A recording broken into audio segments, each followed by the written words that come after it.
For over 9 decades, casting your eyes towards the tarmac of Honolulu's International Airport and seeing the serene face of Puolani painted on the tail of an aircraft meant one undeniable thing. You were in Hawaii. Hawaiian Airlines has never just been a carrier. It has been the lifeblood of the islands, a flying bridge connecting families, businesses, and cultures across the Pacific. But today, that bright and distinctly local identity is beginning to fade, eclipsed by the shadow of corporate consolidation. Recent acquisition of Hawaiian Airlines by Alaska Airlines, the unique warm-blood experience of inter-island flying is on the precipice of a permanent, irreversible transformation. And the very first casualty in this march towards absolute standardization is the undisputed workhorse of the Pacific skies, the Boeing 717. Alaska Airlines has officially confirmed that starting in 2028, this iconic fleet will be retired, making way for the Boeing 737-800. This is not merely a routine fleet modernization program. This is the absolute end of the line for the DC-9 in the Hawaiian Islands, and quite possible, the slow, quiet erasure of a brand that once stood as the proudest emblem of the Pacific.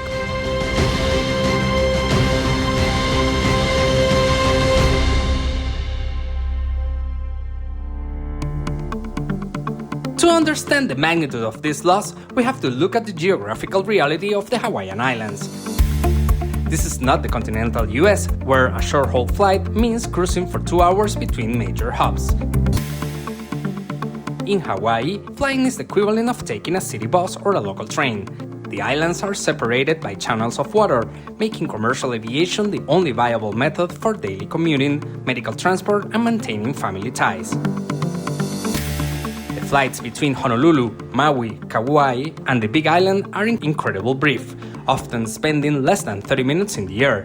For an aircraft, this is an absolute grueling, punishing environment. It requires a machine capable of executing up to 12 flights a day, enduring endless pressurization cycles, constant takeoffs, and heavy landings, all while being bathed in the highly corrosive, salt-laden air of the Pacific Ocean.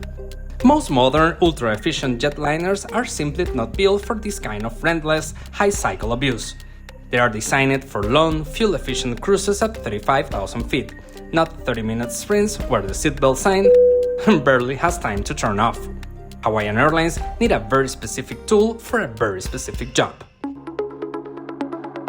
The Boeing 717, but to call it a Boeing is almost a historical disservice because the DNA of this aircraft belongs entirely to the golden age of McDonnell Douglas. The Boeing 717 is in reality the McDonnell Douglas MD-95, which itself is the ultimate final evolution of the legendary Douglas DC-9.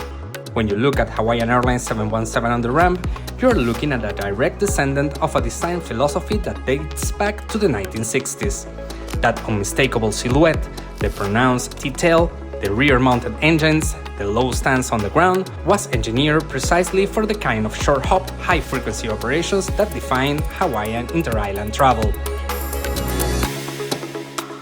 The decision to keep the engines mounted high on the rear fuselage wasn't just a stylish choice. It was a massive operational advantage in Hawaii. It kept the delicate engine intakes far away from the grit, debris, and corrosive salt spray of the runways, drastically reducing foreign object damage and maintenance headaches. The low ground clearance meant that the aircraft could be serviced incredibly fast, boarding and deplaning passengers with built-in air stairs if necessary, turning the aircraft around in a matter of minutes to get back into the sky. It was rough, it was over-engineered, and it was absolutely perfect for the islands. For the passengers, the Boeing 717 offered an experience that has become increasingly rare and desperately missed in modern aviation. Because of the narrower fuselage inherited from the DC-9, the aircraft features a 2-3 seating configuration. For anyone doing the math, that means there is only one middle seat per row. You had an 80% chance of getting either an aisle or a window seat. For local commuters who fly these routes weekly, this layout became a beloved staple of the island life. The cabin felt immediately warm, a stark contrast to the massive crowded tubes that dominate domestic flying today. stepping onto a Hawaiian 717 felt like stepping into a local establishment. The cabin crew knew the commuters, the island decor felt authentic, and the distinctive, powerful roar of those Rolls-Royce engines pulling up in the back of the bus was the unofficial soundtrack of the Hawaiian commerce and connection.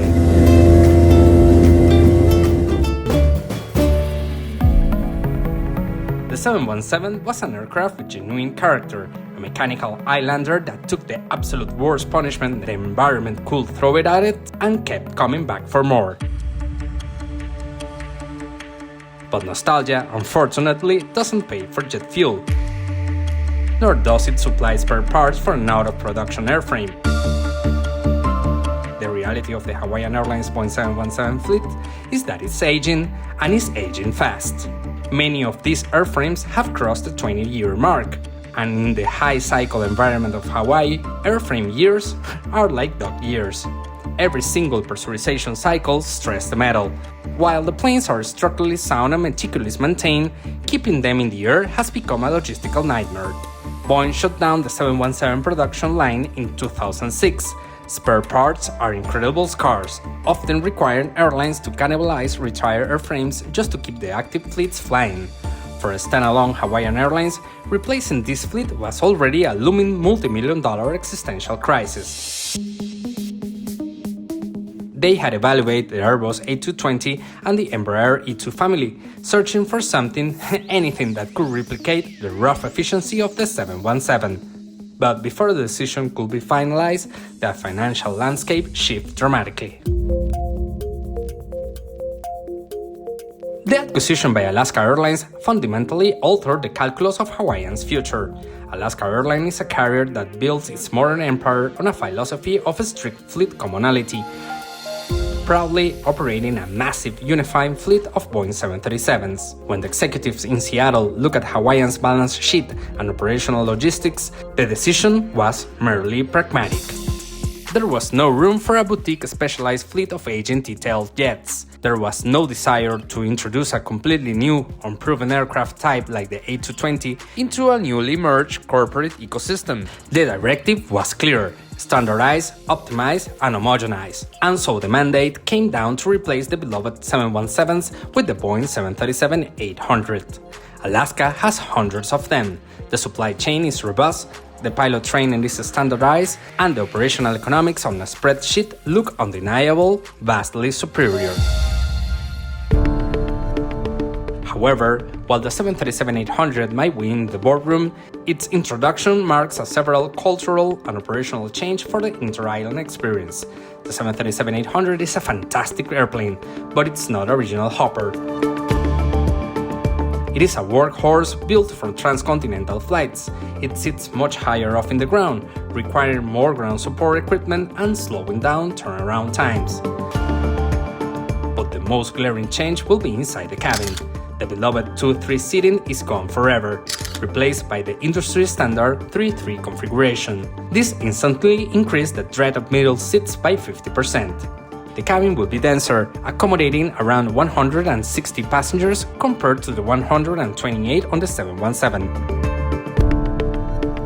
Alaska Airlines touts the benefits of this upgrade: faster satellite Wi-Fi, more first-class seats, larger overhead bins, and more cargo capacity in the belly hold. But these amenities come at the cost of the soul of the airline. The quick, casual, bus-like hop between the islands will now require the same boarding procedures, the same crowded aisles, and the same homogenized corporate environment as a flight from Seattle to Los Angeles. The integration is already beginning, casting a long, unmistakable shadow over the islands. We won't have to wait until 2028 to see the transition take hold. Starting as early as this October, Alaska Airlines will be deploying interim 737 to fly routes between Honolulu and Maui. And these won't even be painted in Hawaiian colors. They will be Alaska-branded jets, operated by Alaska crews, and jarring visual representation of the new management taking control. It's the beginning of a phase erasure. First goes the 717, then the distinct local flavor of the service, and eventually, many fear, the Hawaiian Airlines brand itself will be slowly dissolved into the Alaska network. relegated to nothing more than a nostalgic livery on a handful of generic jets. The retirement of the Boeing 717 is far more profound than an airline simply changing the plane for a newer one. It is the silencing of the rear-mounted engines that have roared over Waikiki for a quarter of a century. It's the closure of the McDonnell Douglas chapter in American commercial passenger aviation. The Boeing 717 held the line in Hawaii when no other aircraft was tough enough to take the job. It earned its place in the history books, and it earned the respect of every islander who relied on it. But as the airline industry continues to march towards ruthless efficiency and corporate consolidation, unique character is the first thing sacrificed on the altar of the balance sheet. The era of the island-hopping DC-9 is over, and with it, a massive piece of Hawaiian Airlines' heart is fading into the sunset.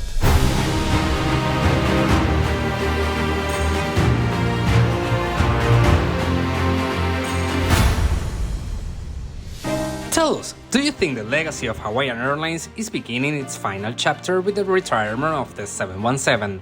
Or do you believe Alaska will keep both brands alive indefinitely? Is the 737 truly the best option for the inter-island flying? Let us know in the comments. If you like this video and want to see more air stories, aviation news, technical information, aviation history and much more, make sure to subscribe and hit the notification bell. It will help us a lot.